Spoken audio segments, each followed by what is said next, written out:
All right, as you guys already know, there's a lot of uncertainty going on with the housing market. So I wanted to create this video, renting versus buying in 2025. I think this is very important.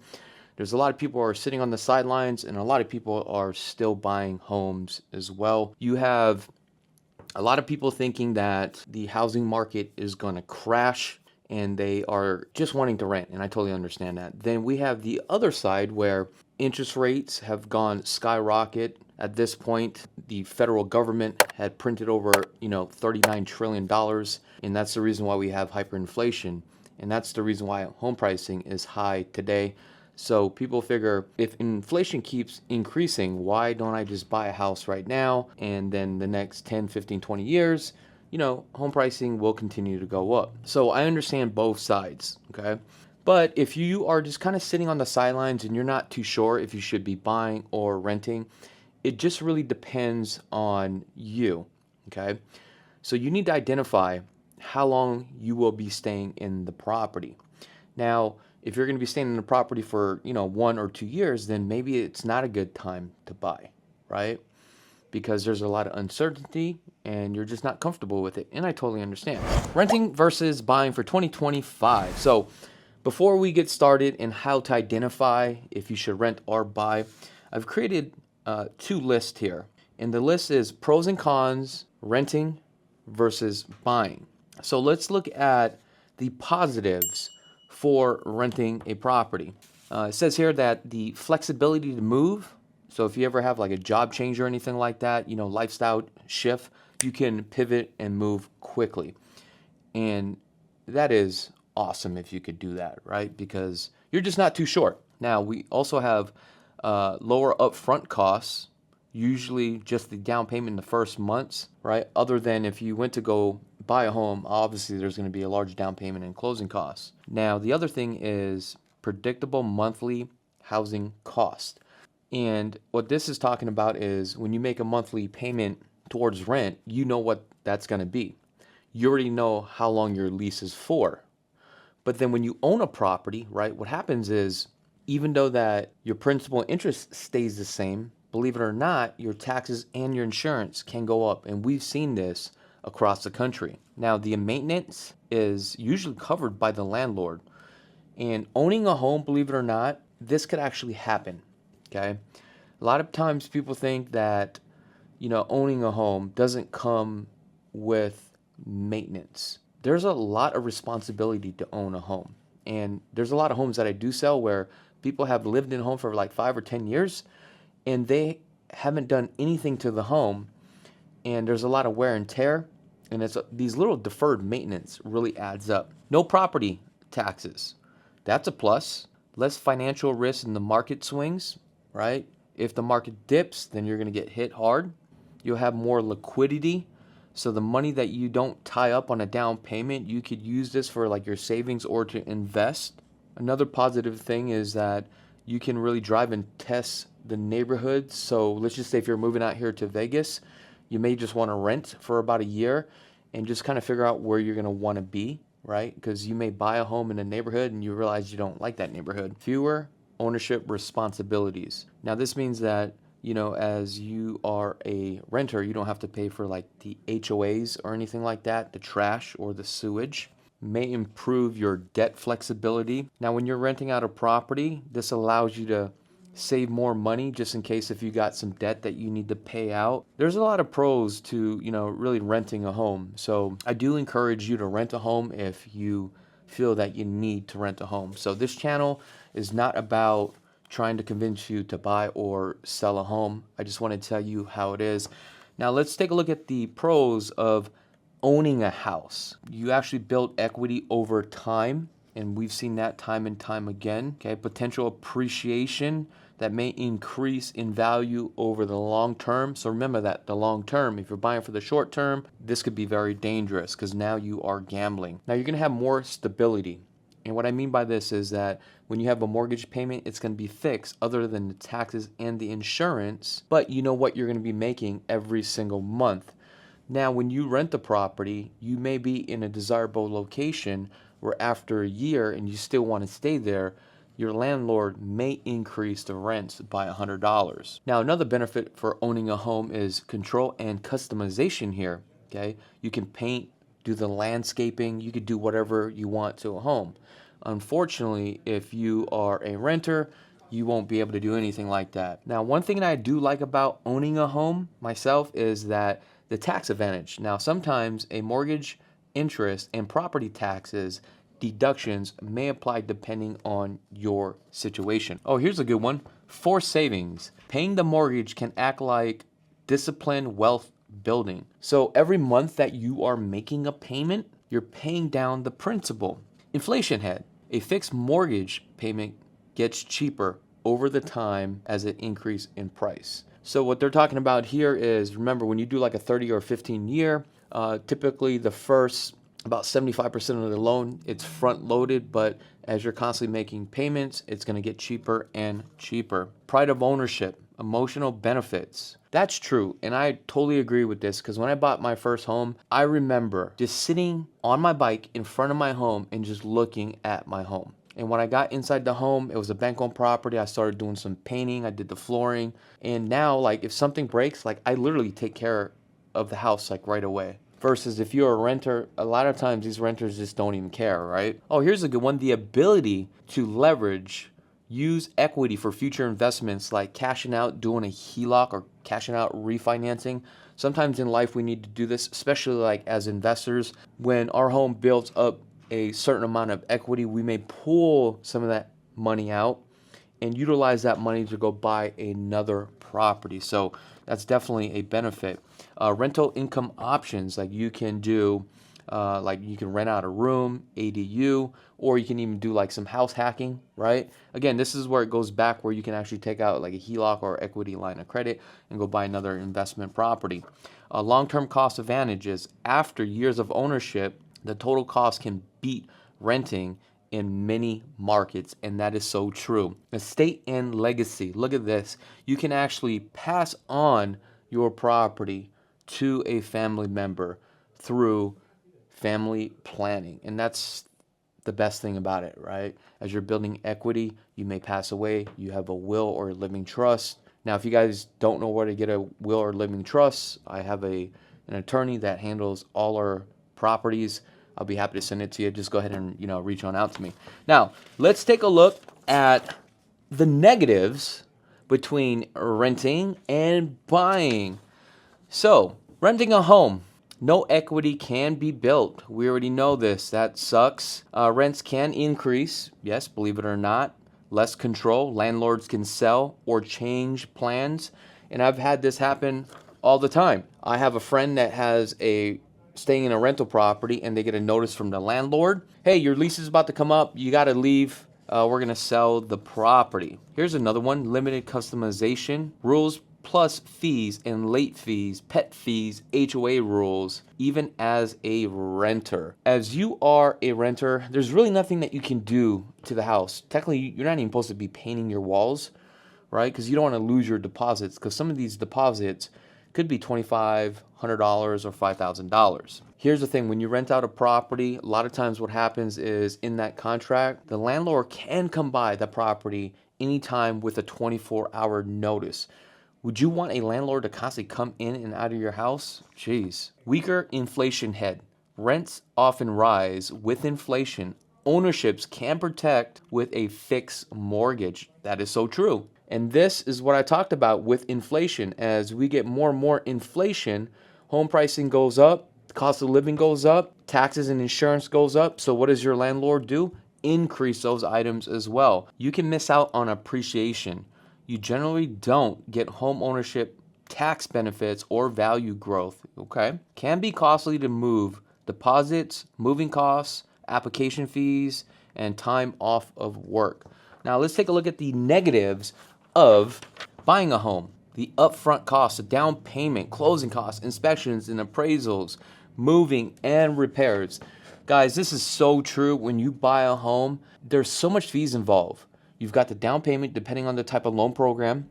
Then you've got your closing costs. Typically, that's another 3%. Then you got to pay for the appraisal. You got to pay for the inspections.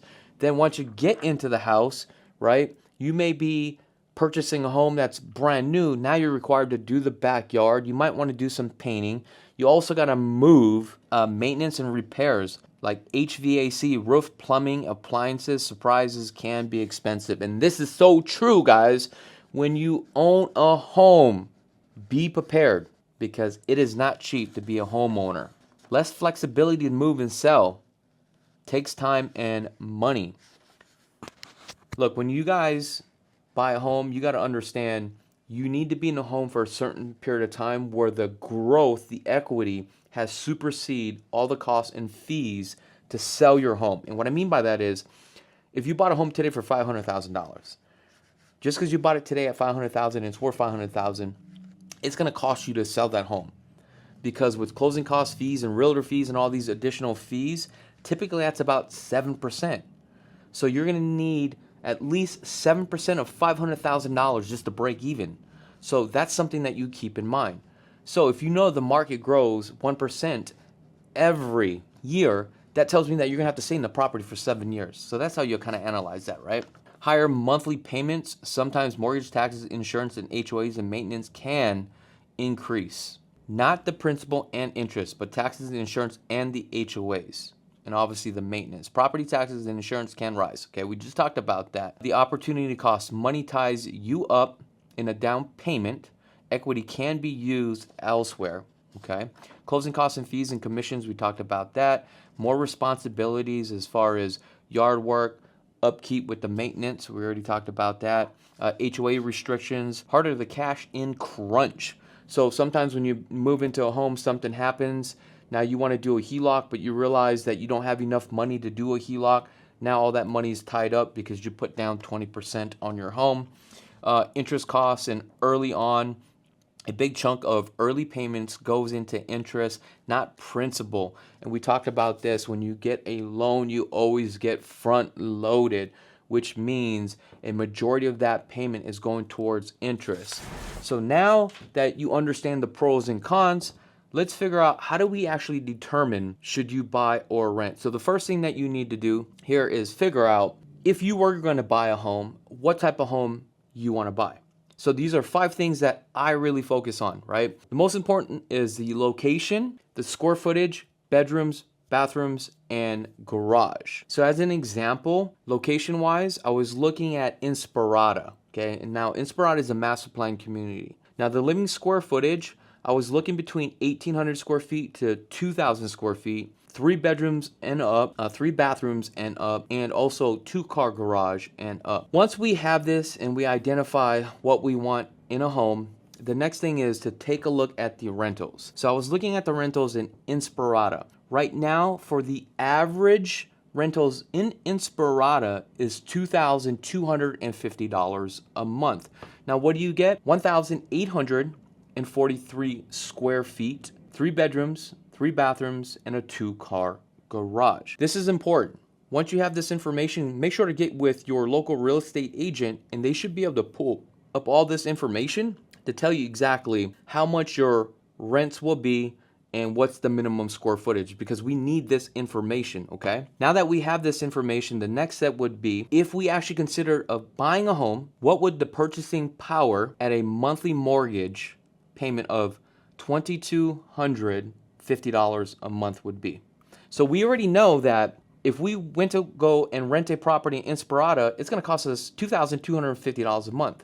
But now we need to determine if we're gonna take $2,250 a month, how much of a purchasing power of a home I can actually get, so that way we can determine to see if those homes are available, right? So now the next thing that we would do from here is 3 things. We would check the current interest rate in today's market for a 30-year loan.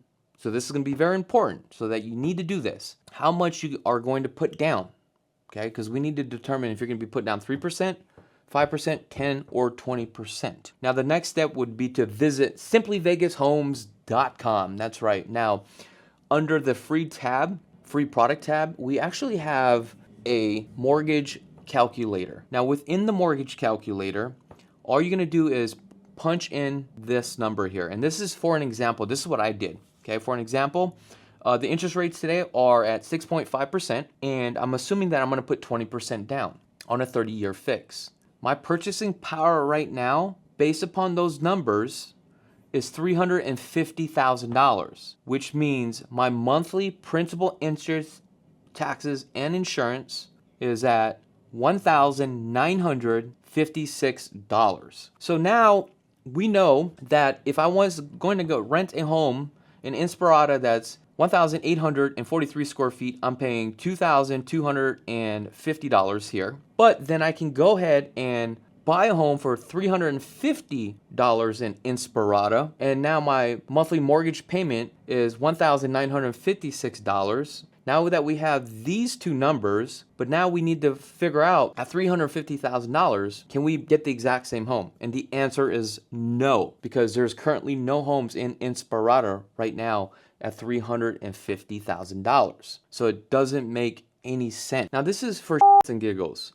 Let's say if I wanted to buy that rental property in today's market in Inspirada, how much would it actually cost me to buy that home?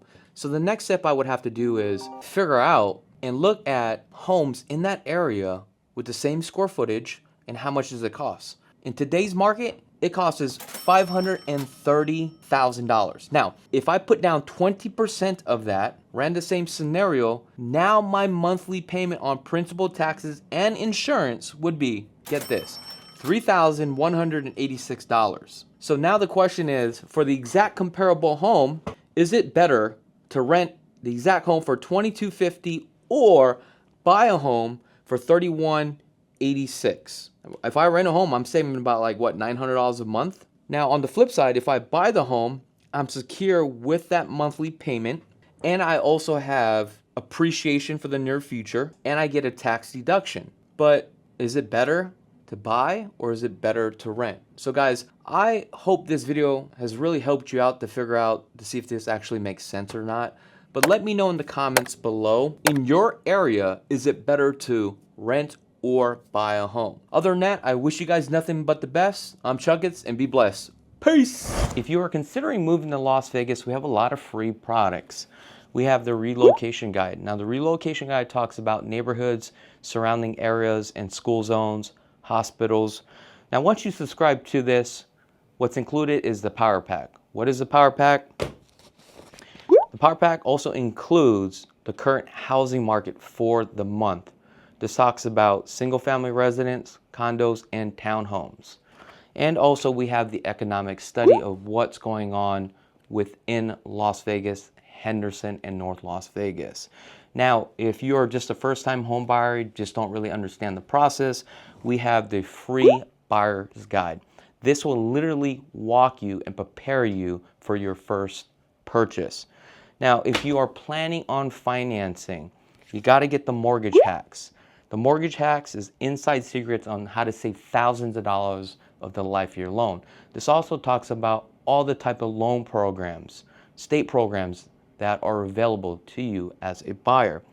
Now, if you're also planning on buying a brand new home, but you're not too sure which builder is a better builder, it really comes down to materials and supplies. So this is a comprehensive book that explains everything. 32 questions that you need to ask the builder before you actually buy a home. In addition to that, we also have an educational video that we explain how to actually buy a home. It's actually called the Masterclass Vote, and it's free. It's only about 30 to 40 minutes long, but it's something that is worth looking into. We also have the mortgage calculator. So if you are getting a loan and you want to know what your payments are, mortgage calculator, it breaks it all down. It tells you exactly what your payment's going to be. So again, that is free. In addition to that, if you are considering buying or even selling a home, we are offering you a consultation. So it doesn't matter if you're out of state, because we can do a video chat live. We get to know each other. We explain everything, how it all works to prepare you to buy a home out here in Las Vegas. So just make sure to visit simplyvegashomes.com, or if you want to set up an appointment, give us a call today. Now, if you want to just view more video home tours, just go ahead and click on that link right there. We have over 1,000 video home tours. Other than that, peace.